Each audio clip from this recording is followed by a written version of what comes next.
أعوذ بالله من الشيطان الرجيم بسم الله الرحمن الرحيم.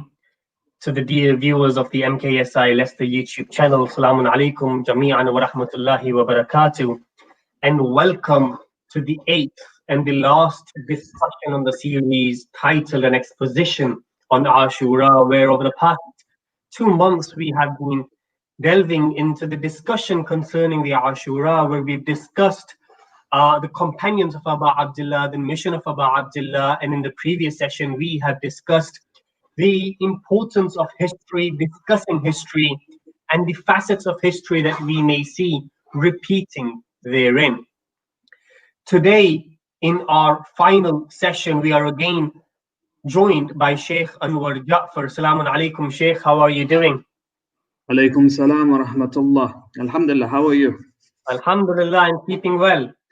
Well, the time has come quite fast, and we're already at the last session of the series. Yeah. Yes, it has. So, it has, yes, indeed.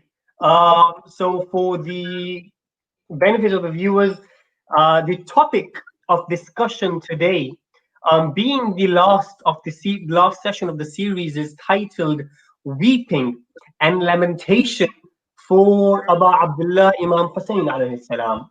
As we all know, the tears for Abu Abdullah are shed not just by the humans, but the angels, the jinn, the birds, the animals, the heavens and the skies. For the whole universe mourns for the tragedy that befell upon Abu Abdullah and his family. Before we start the discussion, Sheikh, are there any introductory remarks that you would like to share with us as to what we may expect to discuss in the current discussion?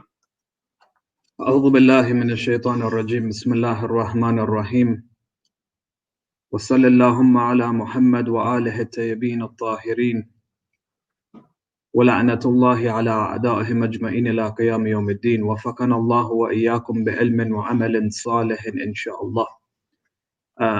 With regards to tonight's discussion, which is of the topic of weeping and lamentation, of commemorating the tragedy of Ashura, what's interesting is that this is a practice, a sunnah that began at the time of Imam Sajjad alayhi salam. Even before that, as we'll share some of the narrations, you find that the tragedy of Karbala is not something that started from Imam Sajjad. It started publicly, but it was something in existence even before the event of Karbala itself, amongst the prophets of Allah specifically.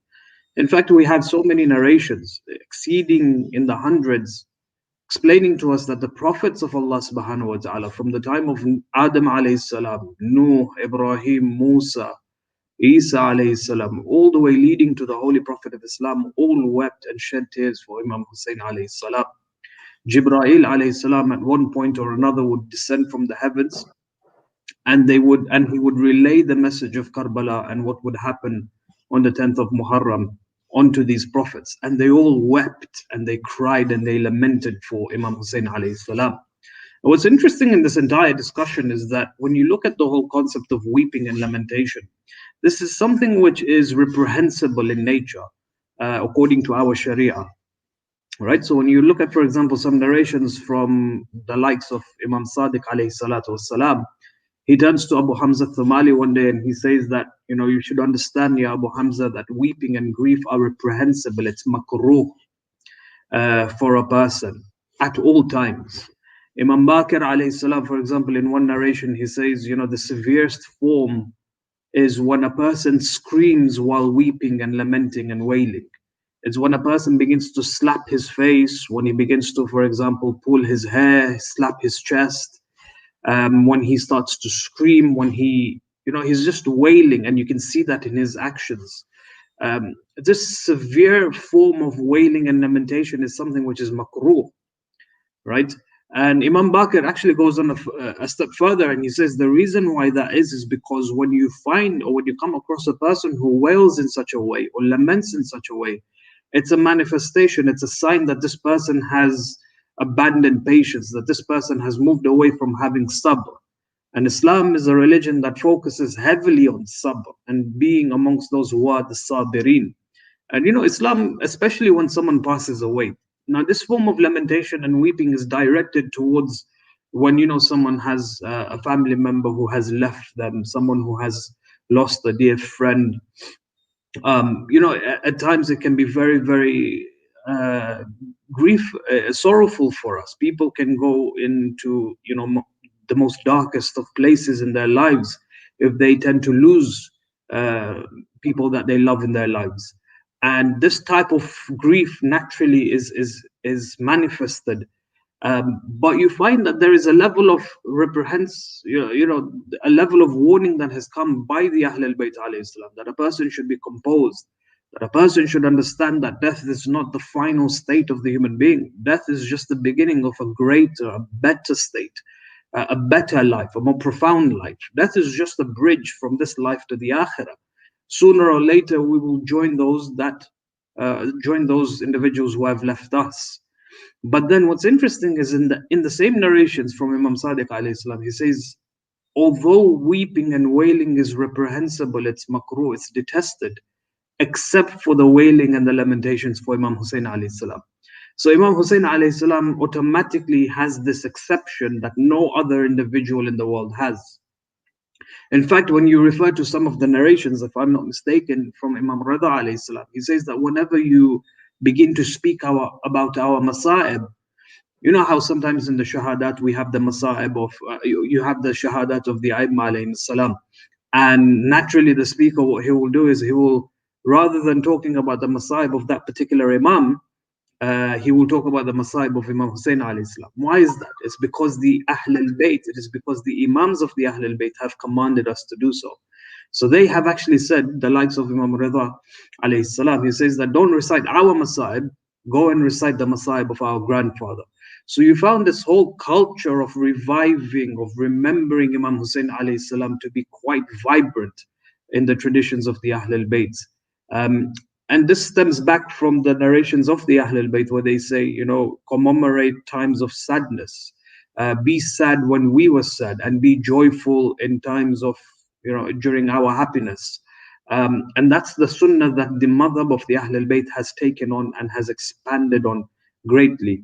But that's the point here. It's a very delicate point. It's a very beautiful point as well, which is that over the years, over the centuries, we have maintained, we have continued the sunnah of the Ahl al-Bayt alayhi salam. And you look into history, you look at the example of Imam Hadi alayhi salam. Imam Hadi, beautiful history. And these are the days of his birth anniversary. They say that he focused so much in reviving the concept of ziyarah. I've spoken about this in the other sessions as well, where he tries to revive the concept of ziyarah by narrating Ziyarat Jami'a Kibira, by reciting through the recitation of Ziyarat al-Ghadir and so on and so forth. They say that when he was forced to move to Samarra, in the first year, whilst he was in Samarra, he made it a point to go towards Najaf and perform the ziyarah of Amir al-Mu'mineen alayhi salam. But they say there's an interesting narration. They say that one day he was sick, and when he was sick, he had the feelings, he had the pain of that sickness. He turned to one of his companions and he said to him, here's some money, I'm giving you some monies, take it towards the lands of Karbala, go to the market, go to the shrine of Imam Hussain alayhi salam, stand under his shrine where his grave is and perform dua for me.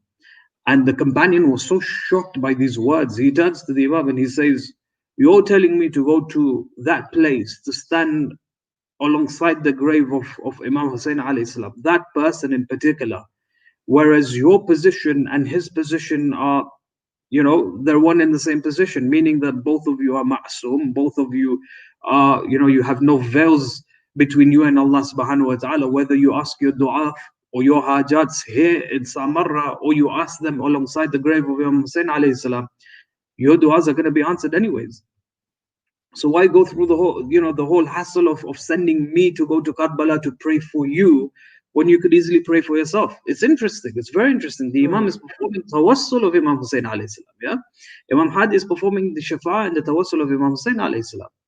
And Imam replies, it's a lengthy reply that he gives, but just to cut it short, the Imam replies and he says, no, that place is unique. There's no equal to it in this world. And he says that Allah has made that place a place of ijabat al-dua, istijabat al-dua. has, whatever hajats you have, that is the place where you ask, and that is the place that Allah subhanahu wa ta'ala will answer it. Now, just to uh, just to summarize this introduction, it's very interesting because Imam Sadiq alayhi salam says, except for the weeping of Imam Hussain, weeping is makruh for the dead except for weeping for Imam Hussain alayhi salam. So that exception is something that needs to be highlighted, and this is not the only time where we see exceptions when it comes to Imam Hussain alayhi salam. Imam Hadi is one example where he sends his companions to perform the ziyarah of Imam Hussain alayhi salam. But then you have other Aimma alayhim salam who have encouraged and have advocated the concept of ziyarat as well. And what's interesting is in our fiqh, we have this, it's a very common principle that if you do something that can cause harm to you, then that particular significant harm, that is, that thing becomes haram for you to do. Except, again, here's the exception, except when it comes to the ziyarah of Imam Hussain alayhi salam. So I'll give you an example. If I was to go towards Masjid al-Nabi, for example, in Madinah al-Munawwara, and I know that by going to the ziyarah of the Prophet, I'm going to cause harm to myself, whether I'll be sick, whether I'll be killed, whatever it is. If there is considerable harm of me going to the ziyarah of the Prophet, according to our fuqaha, contemporary fuqaha, it becomes haram for me to go perform that ziyarah. But when it comes to Imam Hussain alayhi salam, it's no longer haram, it's now considered to be mustahab. And so you found this entire movement led by the Aimma alayhim salam, advocating, encouraging, motivating their companions, go towards Karbala and perform the ziyarah of Imam Hussain alayhi salam. And I'm sure you've read across, you've come across many different narrations where companions used to have they had to compromise one of their limbs to go to the ziyarah of Imam Hussain alayhi salam. Either the hands were cut off, or their arms, or their feet. Some of them were even assassinated. So to try and remember Imam Hussain alayhi salam, to keep his memory alive, is something that was most definitely promoted by the Ahl al-Bayt alayhi salam. Another exception is eating dirt. Eating dirt, literally sand, is haram. It's not considered to be a meal, it's not considered to be a food type, except when it comes to the Torba of Karbala, right? Now, of course, it doesn't mean that you have khaki shifa, exactly.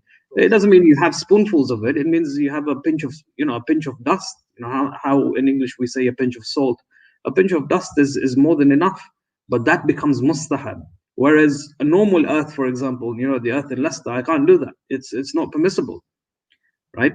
So you have these profound exceptions that are given specifically for Imam Hussain alayhi salam. And what's interesting, it's really, this is a point that our scholars go on to make, is that when you look at the whole movement of Karbala, and you look at the whole saga of Karbala, it's a representation of justice. It's the banner of justice. Imam Hussain alayhi salam was the flag of justice. The resilience, the values that the companions had when they were most willing to give their lives for Imam Hussain alayhi salam, that serves as an archetype for all future movements representing justice. In this world today, right? In this world today, in contemporary times, you will not find such resilience, such motivation to fight for haqq, for truth, for justice, in any madhab except for the madhab of the Imamiyah. And our enemies understand this. Our enemies see this. Our enemies see this as a threat, and they try and suppress the azah of Imam Hussain alayhi salam. You look at a very clear example I can give you is if you look towards 2014 and 2015, who were the first ones that stood in the front lines fighting ISIS and Daesh? It was the madhab of the Imamiyah. It was the Imams who were there protecting the shrines. Political borders were eradicated. People used their faith as a means to justify their actions. They said, no, we are the followers of Bibi Zainab. They protected the shrines in Syria. May Allah protect them. May Allah reward them. Same thing in Samarra, same thing in Ghadamiyah, same thing in Najaf. They were there in the front lines. And all of that was because of the fuel that was fired by the movement of Imam Hussain alayhi salam. Right? So the Ahl al-Bayt on the one hand push the remembrance and the azah of Imam Hussain alayhi salam, which we have kind of carried on and kept alive all these years. So taking the discussion titled Weeping and Lamenting for Imam Hussain alayhi salam, in the introductory, we mentioned how generally it is makruh to weep, but when it comes to Imam Hussain alayhi salam, there are a few exceptions, which include weeping, going to the Ziyarat, even if it means harm to yourself personally and physically, and also about the eating of the turba of the grave of Imam Hussain alayhi salam.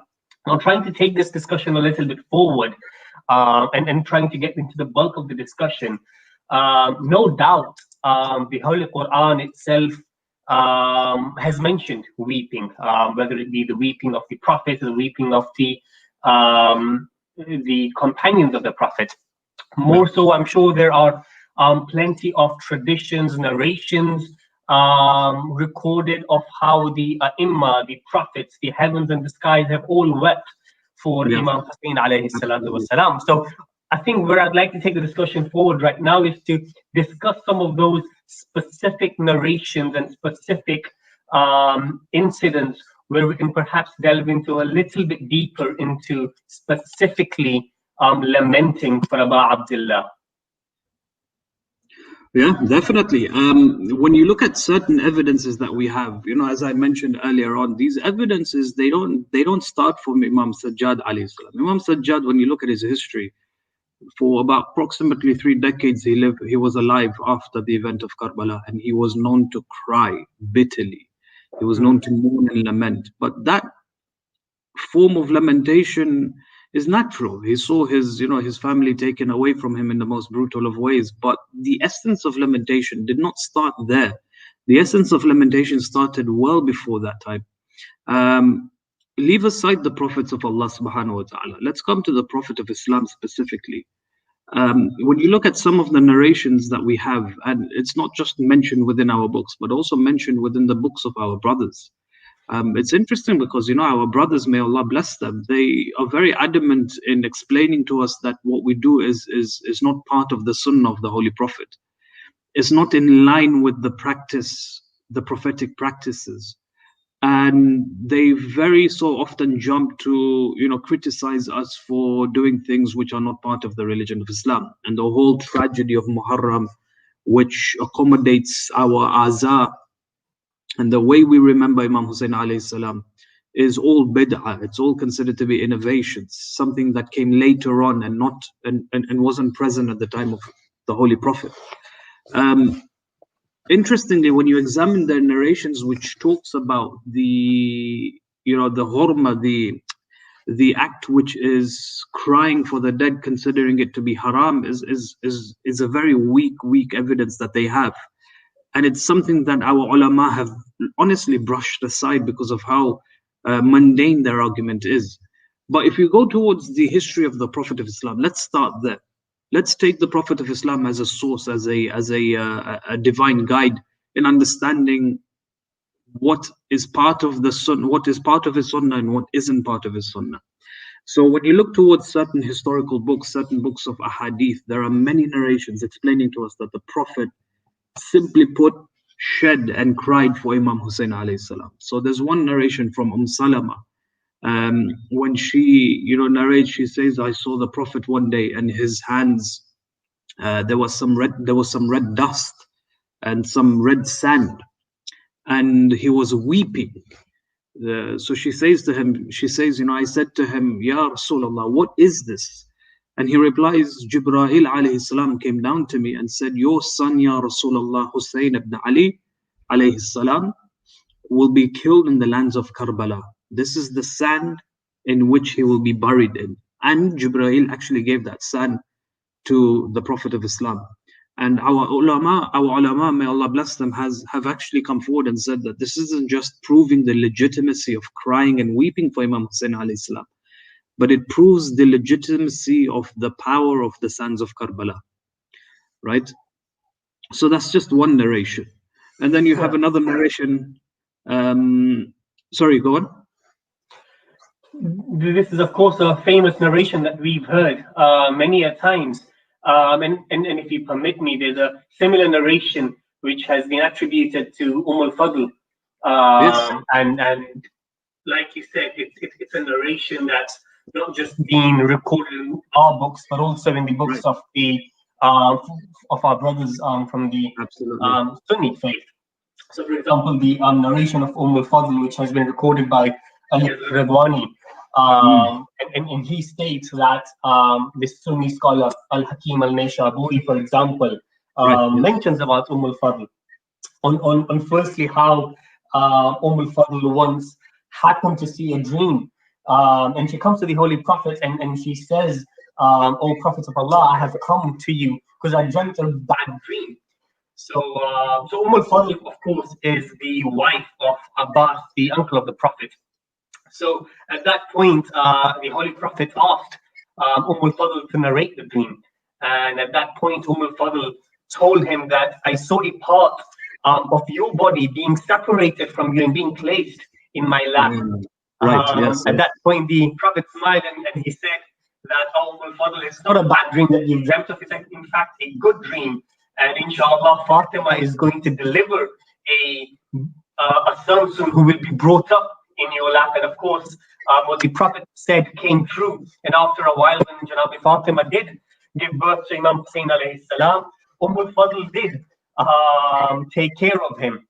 And one day, it is said that the Holy Prophet, for instance, came into the room.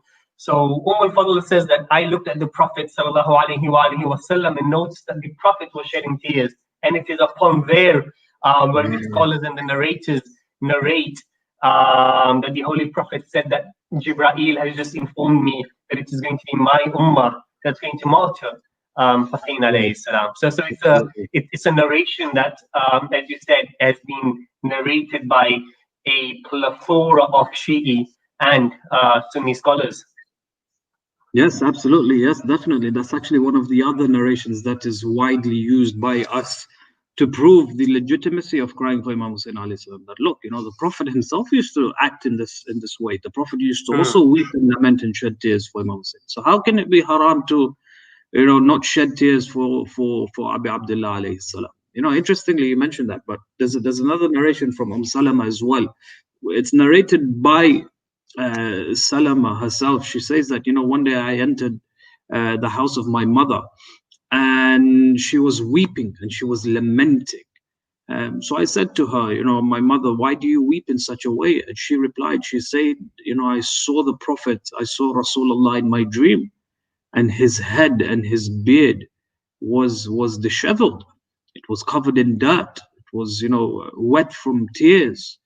And I said to him, what's happened, Ya Rasulullah? And the Prophet replies, he said, I've just witnessed the massacre of my son, Imam Hussain alayhi salam. So you have all of these narrations that talk about how the Prophet used to weep and lament for Imam Hussain alayhi salam. But here's a point that we really need to understand and try and engrave this in our minds.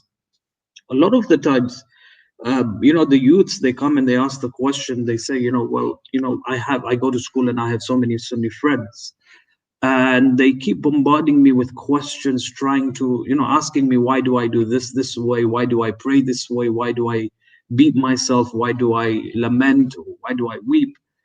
One of the things that we really need to understand is that we get our religion, we understand our religion, the religion of Islam, through the 12 Imams. The 12 Imams are sources of our religion. They are the maraja, they are the reference points to our religion. This is different from the Ahl Sunnah wal Jama'ah. The Ahl Sunnah wal Jama'ah, their source, their reference points to understanding the religion of Islam are the companions of the Holy Prophet.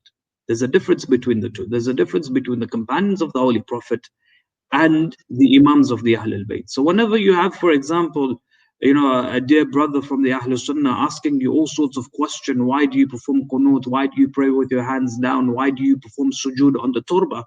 The simplest answer, and many a times you come across questions that we don't have answers to. We don't have that level of knowledge to be able to answer these questions.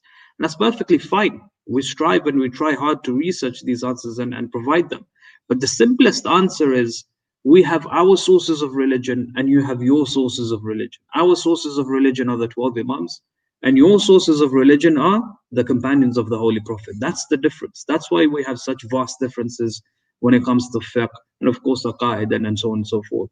So when you look towards beyond the life of Rasulullah sallallahu alaihi wa alihi, when you look towards the life of Imam Ali alayhi salam, when you and interestingly enough, having said all of this, you'll find the same narration in the books of our brothers as well. Not only are they mentioned within our books, but they're mentioned within the books of our brothers as well. So you have a famous narration from Sheikh al-Saduq who explains that after the Battle of Siffin, the Imam alayhi salam is now going back to the lands of Kufa. As he's going towards Siffin, he leaves Kufa to go towards Siffin to fight Muawiyah ibn Abi Sufyan. And he reaches a place and he stops. Famous narration, he stops at a place called Nainawa. And that's where the shores of the river Furat was. And then Imam alayhi salam turns to Ibn Abbas and he shouts.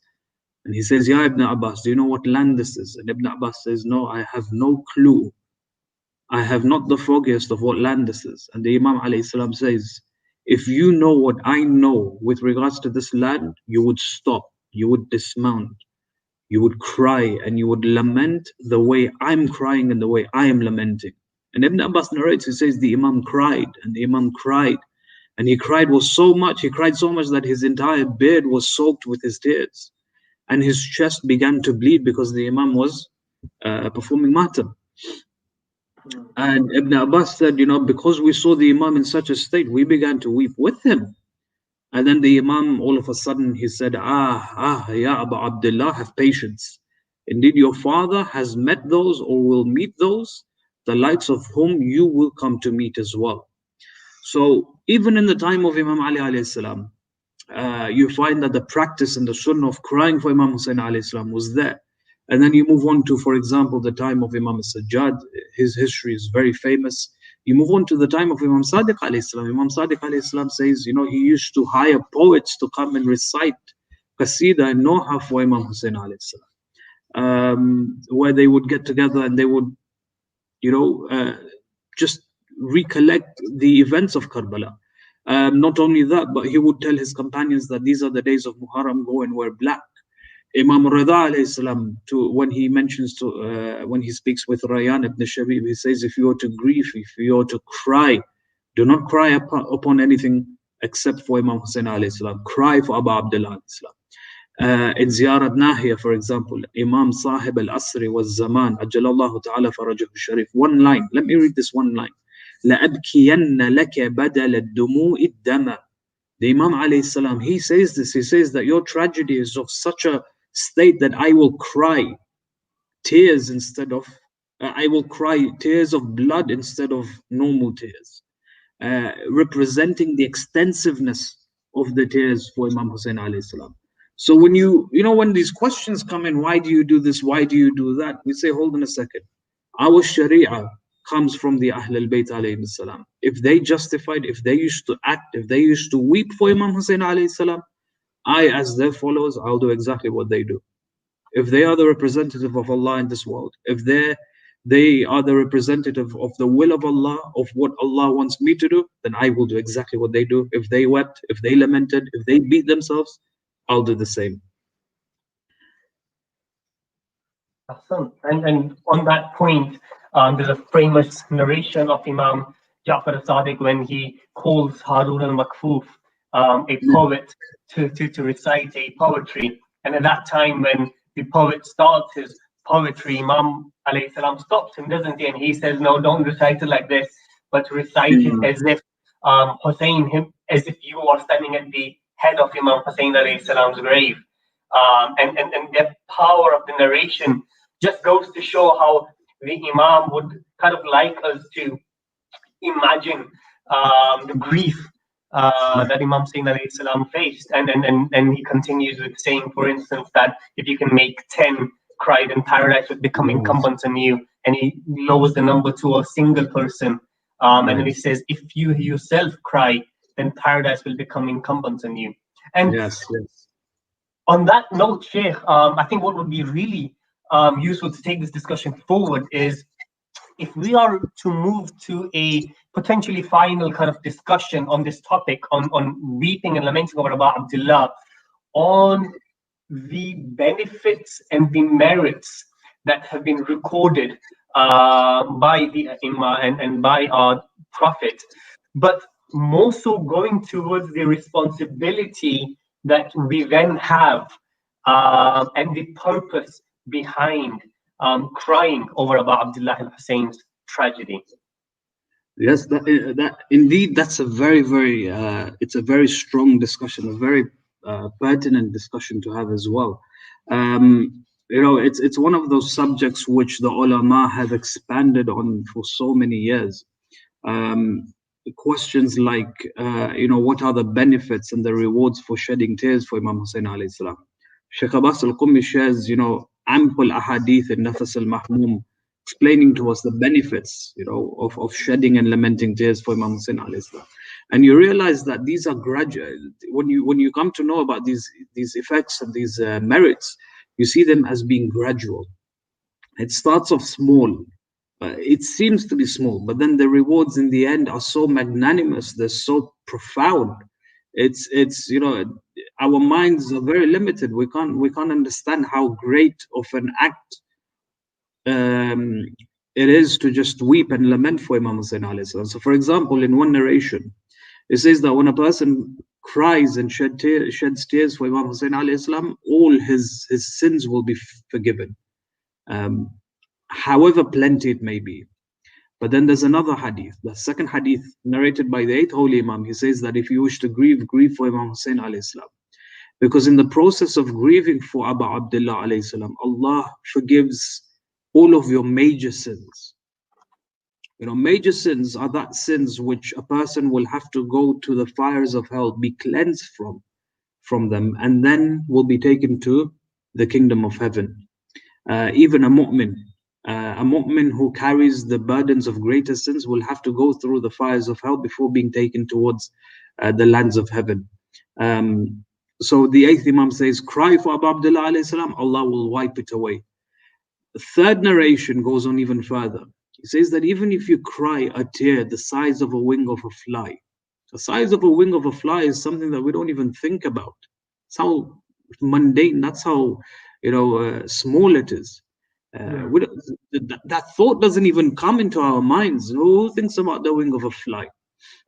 He says that even if your tear is as small as a wing of a fly, Allah will forgive all of your sins. And there's a lot of emphasis here mentioned about the quantity of sins. The Imam goes on to say, even if the sins equate the mass of the oceans and the seas, equals to the drops of the oceans and the seas, just one tear the size of a wing of a fly, this person will be saved from the fires of hell, from the pits of hell. The fires of hell, according to some of the narrations, as you rightly pointed out in the beginning of the program, is that when a tear drop falls into the pits of the fires of hell, it has the power to extinguish it. If it was done for Imam Hussain alayhi salam, that's the power that we're talking about. And you look towards the sunnah of the Maraja. From amongst them, from the top of my mind, Ayatollah Mar'ashi was one of them. Ayatollah Jawad Tabrizi, rahmatullah alayhima, was another. They used to always carry around a handkerchief, and they would always, whenever they would go to the majalis of Azab Imam Hussain alayhi salam, they would take out this handkerchief and they would wipe their tears in them. Every occasion where they shed tears for Imam Hussain, they would collect these tears in this particular handkerchief. In the time of their death, Ayatollah Jawad Tabrizi, rahmatullah alayhi, explains to his sons, he says, go home, open this cupboard, and you'll find my coffin. Between my coffin, there is this handkerchief. Make sure that you bury me with this handkerchief, because this is going to be shafa'ah for me in my grave, because it carried the tears that he shed for Imam Hussain alayhi salam. Right? And he had such yaqeen, he said that the angels won't dare to answer or question me as long as these tears are there alongside me. That's how much, that's how much convinced they were with regards to the power of the tears of Imam Hussain alayhi salam. This is just the third narration, but then the narration goes on even further. The narration says that whoever, for example, cries for Imam Hussain alayhi salam will be protected, will be safeguarded. It's as if a veil will cover them from the heat of the fires of hell. Allah, not only that, but Allah will make the fires of hell haram on him. Other narrations go on even further. On the day of judgment, when all faces will be saddened, when all faces will be black, the faces that cried for Imam Hussain alayhi salam, the eyes that wept for Imam Hussain alayhi salam will be happy and they'll be jubilated. They will never feel sadness on the day when all other hearts, when all other faces will be in a state of grief. And then you have the concept of the dying heart, which is another narration. On that day, on the day of judgment, all hearts will die. They'll be so black, except for the hearts of those who cried for Abu Abdullah alayhi salam. Then there's other narrations that go on even further. They said, no, not only will you have a good position on the day of judgment, not only will you be safeguarded and you'll be happy, but you'll be raised alongside the proximity of the Ahlul Bayt alayhi salam. You know, in Surah Al-Waqi'ah, there's a beautiful line when Allah speaks about the foremost ones. He says that one of the blessings of Jannah is that you'll have good company, you'll have good friends, and you'll have good companionship. And you know, some of the Mufassirin have gone on to say that what this means is that this person will have security, psychological security. On the day of judgment, imagine being raised alongside the proximity of the Ahlul Bayt alayhim salam. This is the best companionship that a person can ask for, which is the embodiment of security. The other narrations go on even further and say, you know, the gift for the one who cries for Imam Hussain alayhi salam will be Jannah. Anything less than Jannah will not exist for this person. And other narrations go on even further and say, no, only Allah knows what the merit is for this person. Other narrations go on even further, saying that not only will this person enter the kingdoms of heaven, but he'll be given the opportunity to enhance himself and advance to the higher levels of Jannah, all because of crying and weeping for Imam Hussain alayhi salam. Now, you know, what's interesting, yeah, exactly. You know, what's interesting is that and this is a warning as well for us. And I'll conclude with this point. It's you know, it talks about the philosophy and the purpose of crying for Imam Hussain alayhi salam. It's not simply just shedding tears. You know, anyone can shed a tear. You come across a non-mu'min, a non-Muslim, when he hears about the tragedy of Ashura, you know, there is a likelihood that this person will cry and shed tears for Imam Hussain alayhi salam. When you read and remind yourself the Masa'ib of Ali al-Asghar, it can make a dead heart alive, you know, especially the reaction of the mothers, especially the reactions of Sukain, especially the reactions of Abu Abdullah alayhi salam. They say that even Hurmala cried when he shot the arrow to the neck of Ali al-Asghar. Even the companions, they were crying. There was infighting amongst the companions of Umar ibn Sa'd. Half of them were saying, give the child water. Half of them were saying, you know, kill the child. So it moved the hearts of even the enemies of Imam Hussain alayhi salam. They cried. They physically cried. Umar ibn Sa'd was known to cry on the day of Ashura. Does that mean that he's now a recipient of all of these merits and you know, benefits simply because he cried for Imam Hussain alayhi salam? They say no. There's a philosophy behind crying for Imam Hussain. There's a movement that this person is now going through. And that is that whenever we cry for Imam Hussain alayhi salam, we need to remind ourselves, be conscious of, you know, the eternal values that he stood for. When I cry, when I shed tears, I should remind myself how imperfect I am. Do I carry the same characteristics as those who slaughtered Imam Hussain alayhi salam? Do I feel remorse for all of my shortcomings? Do I feel hatred towards the enemies of the Ahlul Bayt alayhim salam and their heinous behavior? If I do, if I hate them, do I act the way they act? Do I engage in actions that they used to engage in actions? Right? These are all fundamental questions that we need to ask ourselves. Crying because of how they were slaughtered is one level of crying. But then applying that to myself, to my nafs, is a different level of crying.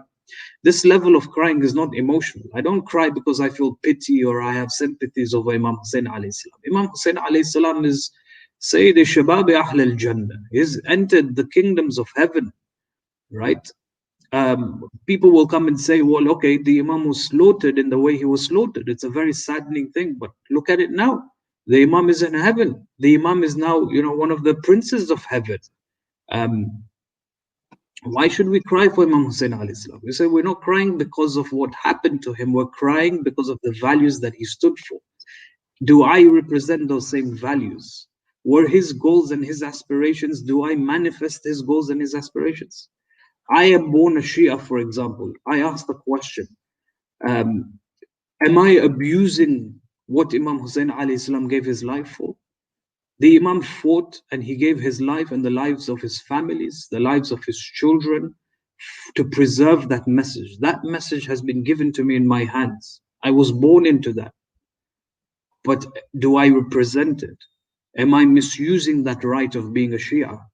Will the Imam be pleased with me when he sees me at this state of my life, at this moment in my time, in my life? These are fundamental questions that we need to ask ourselves. And every time, and Muharram is around the corner now. And this is the advice of, many of our ulama. Which side would I be on if I was there in Karbala at this moment in time? My tongue will say one thing, but my heart, my actions will say another. Will I side Umar ibn Sa'd, or am I going to remain neutral? There were those who were neutral. They refused to help Umar ibn Sa'd, but at the same time, they refused to help Imam Hussain alayhi salam. They were there as narrators, as people who used to write down everything that happened, right? And at the end of the day, whenever I cry for Imam Hussain alayhi salam, and the days of Muharram are literally a handful of days away, when I shed tears this Muharram, the thought that I should be thinking about is, I am a sinful person and I have the burden of my sins on my shoulders. Through these tears, will I make a change for myself? And that's why the month of Muharram is a spiritual month, it's a month of change. Right? When I cry for Imam Hussain alayhi salam, I should channel these tears to try and create a new lifestyle for myself. And that's something that we really need to be aware of, that I should not be a person who is persistent in my evil doing. Awesome, Sheikh. That's a very powerful conclusion, and a very powerful conclusion to not just this discussion of today, discussing the weeping and the tears, Sheikh Rabah Abdullah, but also a powerful conclusion on essentially our whole series of us discussing an exposition of Ashura. We see that our time is nearly up, and for the benefit of the viewers, today in the discussion titled Tears and Lamentation for Abu Abdullah al-Hussein, we discussed not only the merits that are associated with crying over him, but also historically discussed how the Holy Prophet himself also cried at the birth and before the birth of Imam Hussain alayhi salam. And finally, we concluded with the responsibility that the crying holds. We have now come to an end of our 8-week series of the exposition of Ashura. We thank Sheikh Anwer Jaffer for his time to have discussed with us a plethora of discussions within the discussion of Ashura. And we pray to Allah subhanahu wa ta'ala to inshallah increase in his tawfiqat and increase in his knowledge and opportunities for us to also continue to benefit from him, inshallah. And at the end, we raise our hands and pray to Allah subhanahu wa ta'ala to accept whatever little that we had to offer, but also to allow us more and more opportunities so that we are able to put all that we have learned into over the 8-part series into practice, especially in the months of Muharram and Safar, and more so try and take that responsibility of crying within our life and live the values of Imam Hussain Abu Abdullah in our lives. Sheikh, we thank you for this wonderful series. And we pray to Allah subhanahu wa ta'ala that all those affected by the current pandemic are alleviated, whether it be economically, financially, psychologically, or mentally. And finally, of course, we pray to Allah subhanahu wa ta'ala to hasten the reappearance of the 12th Hujjah, Imam al-Mahdi, Ajjallahu ta'ala faraja. And if he does, and when he does come, that we are also part of his ashab and ansar. Jazakallah. Jazakumullah khair al-jaza. Ahsant.